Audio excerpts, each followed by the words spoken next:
Hello everyone, आपका एडुसर्वोग में स्वागत है। कॉन्सेप्ट थ्रू प्रॉब्लम्स में आईई इरोडोक की प्रॉब्लम नंबर 3.34 आपसे डिस्कस करेंगे। हमसे कह रहा है find the potential phi at the edge of a thin disk of radius R carrying the uniformly distributed charge with surface density sigma. हमें एक डिस्क दिया गया है, तो ये डिस्क हमने ब्लू कलर से शो किया हुआ है और इसकी रेडियस आर है। इस डिस्क पे जो चार्ज है उसका यूनिफॉर्म डिस्ट्रीब्यूशन है और सरफेस चार्ज डेंसिटी हमको सिग्मा ये दी गई है। हमसे कह रहा है कि डिस्क के एज पर, मतलब इसके सरकमफ्रेंस के किसी एक पॉइंट पर, ठीक है, आप पोटेंशियल फाइंड आउट कीजिए। तो हम ये एज्यूम करते हैं कि हमको पॉइंट ए पर पोटेंशियल बताना है। क्लियर? तो अब इस डिस्क में से अगर हमको इसके सरकमफ्रेंस के किसी पॉइंट पर पोटेंशियल बताना है, ठीक है, मान जैसे ए पर बताना है, तो हम क्या करेंगे, ए को सेंटर मानते हुए इस डिस्क में से एक जो है रिंग टाइप का एलिमेंट इसमें से कट करेंगे। ठीक है, तो ये कंप्लीट रिंग नहीं होगा क्योंकि अगर हम इसको सेंटर मान रहे हैं ए को, ठीक है, और ये आर रेडियस का एक रिंग एलिमेंट इस पर कट करेंगे तो इसके बियॉन्ड भी जाएगा, डिस्क के बियॉन्ड। ये क्या है, पार्ट ऑफ रिंग है। ठीक है, तो ऐसे ही हम ए को सेंटर मानते हुए इसमें बहुत सारे जो है पार्ट ऑफ रिंग कट कर सकते हैं, यहाँ पर भी, ठीक है, यहाँ पर भी, यहाँ पर भी, यहाँ पर भी, और उन सारे पार्ट ऑफ रिंग का, ठीक है, सेंटर कहाँ पर होगा, ए पर होगा। क्लियर? तो हम उसमें से कोई एक जो है रिंग एलिमेंट कंसीडर कर रहे हैं, मतलब पार्ट ऑफ रिंग, ठीक है, कंसीडर की। इसकी रेडियस कितनी है, आर है, और इसका एक एंड, ये डायमीटर है हमारा ए बी, उससे थीटा एंगल फॉर्म कर रहा है। क्लियर?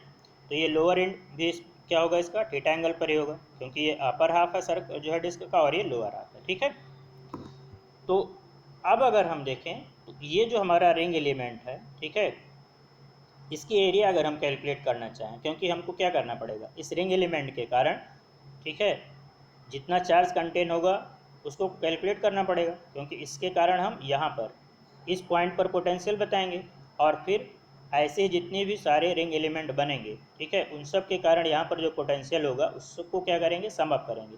या फिर हम कह सकते हैं कि इस रिंग एलिमेंट के कारण इस पॉइंट पर जो पोटेंशियल आएगा उसी को प्रॉपरली इंटीग्रेट करना है।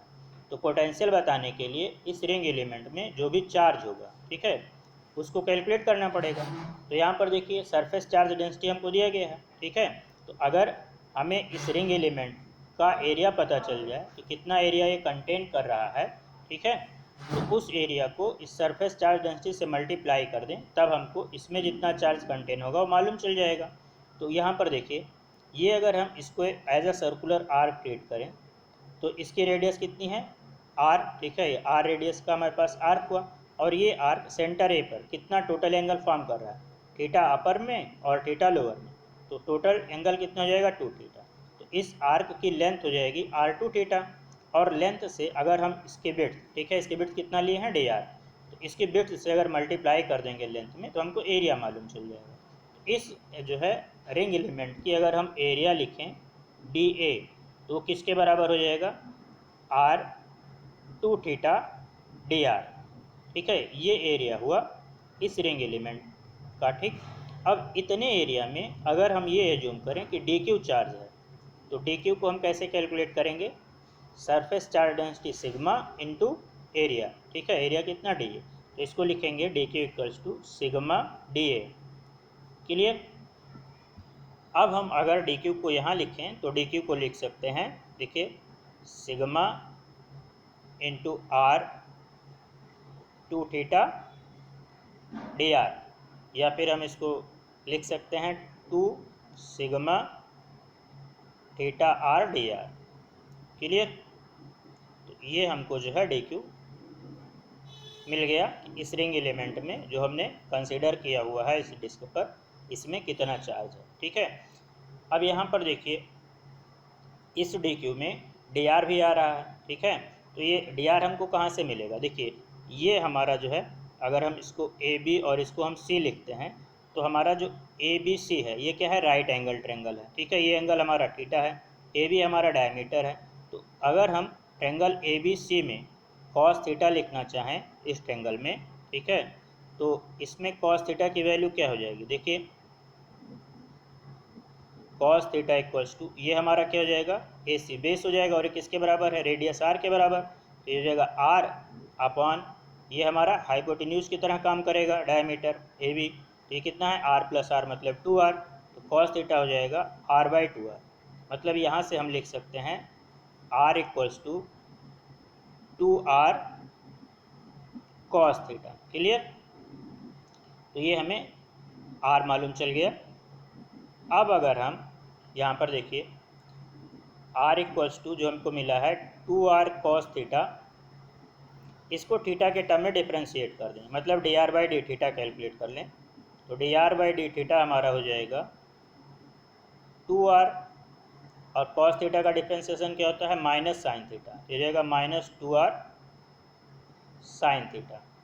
या हम यहाँ से कह सकते हैं कि जो हमारा dr है वो किसके बराबर है -2r sine theta d theta के बराबर होगा। तो ये हो जाएगा हमारा -2r sine theta d theta. Clear. तो ये हमें dr भी मालूम चल गया है। ठीक है। अब dr को सब्स्टिट्यूट कर देंगे dq में। ठीक है। अब देखिए इस dq चार्ज के कारण, मतलब इस रिंग पे जो dq चार्ज है, ठीक है, उसके कारण पॉइंट ए पे जो पोटेंशियल होगा उसको कैसे कैलकुलेट करेंगे। देखिए इस रिंग का हर एक एलिमेंट इस पॉइंट ए से इक्वल डिस्टेंस पर है, तो हम सिंपल सा फार्मूला यूज करेंगे जो आपको पहले भी बता चुके हैं कि अगर किसी बॉडी के कारण, चार्ज बॉडी के कारण किसी पॉइंट पर पोटेंशियल बताना हो और उस बॉडी का हर एक पार्ट उस पॉइंट से सेम डिस्टेंस पर हो, ठीक है, तो क्यू चार्ज अगर बॉडी पे डिस्ट्रीब्यूट है तो पॉइंट पे पोटेंशियल होगा Q/4πε0 r, और r क्या होता है उस पॉइंट से, ठीक है, उस बॉडी के हर एक एलिमेंट के डिस्टेंस। तो यहाँ पे अगर हम इतने पार्ट के कारण, ये जो हमने रिंग कंसिडर किया हुआ है पार्ट ऑफ रिंग, इसके कारण ए पॉइंट पे पोटेंशियल को d5 लिखें, तो d5 हम क्या लिख सकते हैं dq/4πε0 r। ठीक है। तो नेक्स्ट पेज पे हम d5 लिखते हैं, तो d5 हो जाएगा हमारा dq/4πε0 r। क्लियर। और dq को देखिए क्या लिख सकते हैं हम 2 सिग्मा थीटा r/dr, तो 2 सिग्मा थीटा r/dr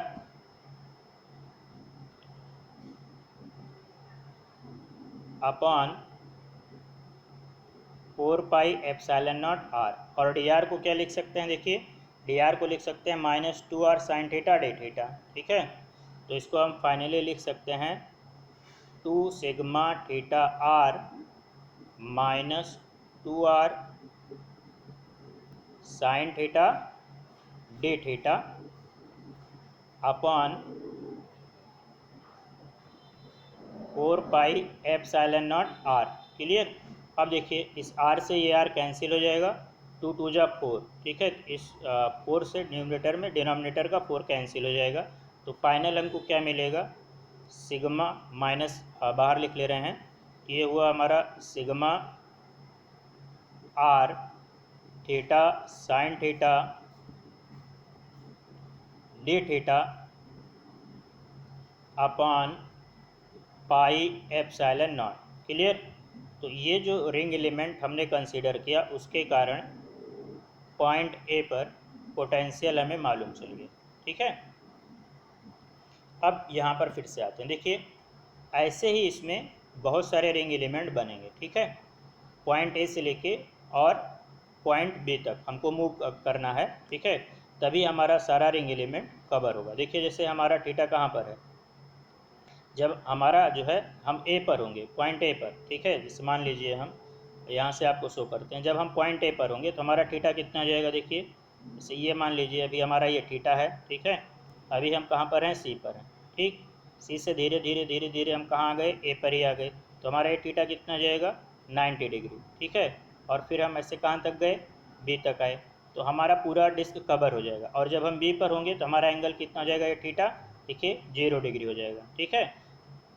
ठीक, देखिए ये पूरा जैसे मतलब हम थीटा पर हैं, ठीक है, तो अपर हाफ ये इतना कवर हो रहा है, अपर हाफ और लोअर हाफ ये कवर हो रहा है। तो ऐसे मान लीजिए हम यहाँ पर होंगे तो ये इतना कवर होगा, फिर यहाँ पर होंगे इतना कवर होगा। ठीक है। ऐसे ही जब यहाँ पर होंगे तो अपर और लोअर पूरा कवर होगा, यहाँ पर होंगे तो ये जितना जो आर्क बनाएगा अपर लोअर में वो कवर हो जाएगा। ठीक है। तो ऐसे जब हम ए पॉइंट पर होंगे मतलब हमारा थीटा 90 डिग्री होगा और जब बी पर आ जाएंगे तो थीटा 0 होगा। तो जब हम 90 से 0 डिग्री मूव करेंगे तो हमारा जो है पूरी डिस्क कवर हो जाएगी। क्लियर। अगर इस कंप्लीट डिस्क के कारण पॉइंट ए पर पोटेंशियल हम कैलकुलेट करें तो क्या करेंगे, इसके कारण जो एक रिंग एलिमेंट के कारण पोटेंशियल है उसी को इंटीग्रेट कर देंगे। ठीक है।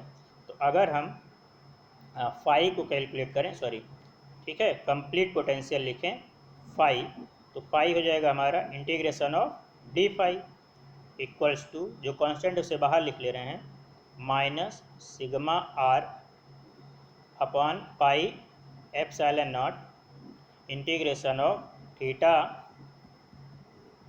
Sign theta d theta. Clear. और लिमिट हमारी कहाँ से कहाँ तक है थीटा की, अभी क्या बताया आपको, जब ए पर होंगे तो थीटा 90 डिग्री और जब बी पर आ जाएंगे तो 0 डिग्री, और फिर हमारी पूरी डिस्क कवर हो जाएगी। तो थीटा हमारा कहाँ से कहाँ तक वेरी करेगा, π/2 से 0 डिग्री। क्लियर। तो ये हमारी थीटा की लिमिट हो जाएगी। तो यहाँ पर हम इसको क्या लिखेंगे, π/2 से 0। ठीक है। अब ये हुआ हमारा phi equals to minus sigma are upon pi epsilon not integration of theta sine d theta limit π/2 से 0। अब अगर हम लिमिट को इंटरचेंज कर दें, अपर को लोअर और लोअर को अपर, ठीक है, तब हमारा माइनस से मल्टीप्लाई हो जाएगा तो माइनस माइनस हो जाएगा प्लस। तो हम इसको लिख सकते हैं phi equals to sigma are upon pi epsilon not integration of theta sine theta d theta limit हो जाएगी हमारी 0 से π/2। ठीक है। जब लिमिट चेंज करते हैं तो माइनस से मल्टीप्लाई हो जाता है, तो माइनस माइनस प्लस हो जाएगा। क्लियर। अब देखिए ये जो हमारा इंटीग्रेशन है, ठीक है, ये दो फंक्शन का जो क्या है मल्टीप्लिकेशन है। ठीक है। तो इसको हम कैसे सॉल्व करते हैं, इसका एक फार्मूला होता है फर्स्ट फंक्शन इन, अगर हम इसको फर्स्ट फंक्शन थीटा को मान लें और साइन थीटा को सेकेंड फंक्शन, तो इसका फार्मूला होता है इंटीग्रेशन का first function into integration of second function minus integration of D D x of first function into integration of second function. मतलब माइनस के बाद हम क्या करेंगे, फर्स्ट फंक्शन को डिफ्रेंशिएट करेंगे, सेकेंड फंक्शन को इंटीग्रेट करेंगे, उसके बाद जो कुछ मिलेगा उस कंप्लीट को इंटीग्रेट करेंगे। क्लियर। तो अगर इस फार्मूले को यूज करते हुए हम इसको लिखें, देखिए नेक्स्ट पेज पे हम इसको लिख लेंगे, तो हमारा फाई हो जाएगा sigma are upon pi epsilon not. ठीक है। अब हमको फार्मूला यूज करना है, ठीक है, first function into integration of second function. तो फर्स्ट फंक्शन थीटा है, सेकेंड फंक्शन साइन थीटा है, तो साइन थीटा का इंटीग्रेशन क्या हो जाएगा, माइनस कॉस थीटा। तो ये हो जाएगा, मतलब हम इसको लिख सकते हैं minus theta cos theta. Clear. अब ये जो है आधा हुआ, अभी क्या होता है फिर माइनस लगाते हैं हम, ठीक है, यहाँ पे फिर इसके बाद माइनस लगाएंगे, माइनस के बाद integration of D D x of first function, मतलब इसको डिफ्रेंशिएट करना है, डिफ्रेंशिएशन ऑफ फर्स्ट फंक्शन। तो थीटा को जब डिफ्रेंशिएट करेंगे थीटा के टर्म में तो 1 हो जाएगा, और फिर साइन थीटा को इंटीग्रेट करना होगा, integration of second function, sine theta का इंटीग्रेशन क्या होगा, माइनस कॉस थीटा। ठीक है। और फिर पूरे को इंटीग्रेट करना है, तो ये हो जाएगा हमारा minus minus cos theta d theta. Clear. यहाँ पे हम इसमें लिमिट लगा देंगे, या फिर चलिए फाइनल सॉल्व करने के बाद ही लिमिट लगाएंगे। ठीक। ये इसके बाहर लिमिट है हमारी 0 से π/2। तो ये हुआ हमारा phi equals to sigma are upon pi epsilon not, ये माइनस है, माइनस थीटा कॉस थीटा, ये माइनस माइनस प्लस हो जाएगा। ठीक है। प्लस कॉस थीटा का इंटीग्रेशन क्या होता है, साइन थीटा। ठीक। और लिमिट हमारी 0 से π/2। ठीक है। अब इसको सॉल्व कर लेते हैं, तो फाई हो जाएगा हमारा sigma are upon pi epsilon not. देखिए ये हम जब π/2 रखेंगे अपर लिमिट, ठीक है, तो cos π/2 0 हो जाएगा, तो ये इतना टर्म अपर लिमिट के लिए 0 हुआ, प्लस साइन π/2। ठीक है। तो साइन π/2 माइनस, अब लोअर लिमिट रखेंगे तो थीटा जैसे ही 0 करेंगे cos थीटा कुछ भी हो जाएगा, ये पूरा टर्म 0 हुआ। ठीक है। साइन 0, तो माइनस साइन 0। क्लियर? तो साइन 91 हो जाएगा, तो 5 हो जाएगा हमारा sigma are upon pi epsilon not with in bracket sine 90 या पाई बाई 2 1 और साइन 0 0 1 माइनस 0, तो 5 हमें मिल जाएगा sigma are upon pi epsilon not. Clear? ये हमें जो है नेट पोटेंशियल मिलेगा डिस्क के एज पर, मतलब उसके सरकमफ्रेंस के किसी एक पॉइंट पर। ठीक है? अगर डिस्क की सरफेस चार्ज डेंसिटी कितनी है, सिग्मा है, और रेडियस कितना है उसका आर है। ठीक? तो ये फार्मूला आप याद रखिएगा, इसको जो है कोशिश करके लर्न कीजिएगा। ठीक है? एज इट इज़ इसे याद रखिएगा। ठीक? और इससे पहले देखिए, जब डिस्क के सेंटर पे हम लोग पोटेंशियल कैलकुलेट किए थे, कितना आया था वो sigma are upon 2 epsilon not. ठीक है? तो डिस्क के एज पे जो पोटेंशियल होता है, सेंटर पे जो पोटेंशियल होता है, उससे क्या होता है, कम या ज़्यादा? ठीक है? ये पाई है और ये 3 से बड़ा होता है। ठीक है? तो ये कम होगा। तो एज पे जो पोटेंशियल होगा डिस्क के, वो सेंटर पे जो पोटेंशियल होता है उससे कम होता है। ठीक है? तो अगर मान लीजिए आपसे यही पूछ ले 5 एज, ठीक है, तो ये क्या होगा, लेस देन 5 सेंटर। क्लियर? और ये किसके लिए है, ये डिस्क के लिए। 5 सेंटर डिस्क का कितना होता है, ये होता है sigma are upon 2 epsilon not, और ये एज पे कितना होता है sigma are upon pi epsilon not. तो ये क्या होगा, ये कम होगा सेंटर से। ठीक है? तो होपफुली आपको ये पूरी प्रॉब्लम समझ में आई होगी, और इसको एज अ प्रॉब्लम मत ट्रीट करके एज अ आर्टिकल ट्रीट कीजिएगा, और जो रिजल्ट है इसको याद रखिएगा, ये भी याद रखिएगा। ठीक? Thank you.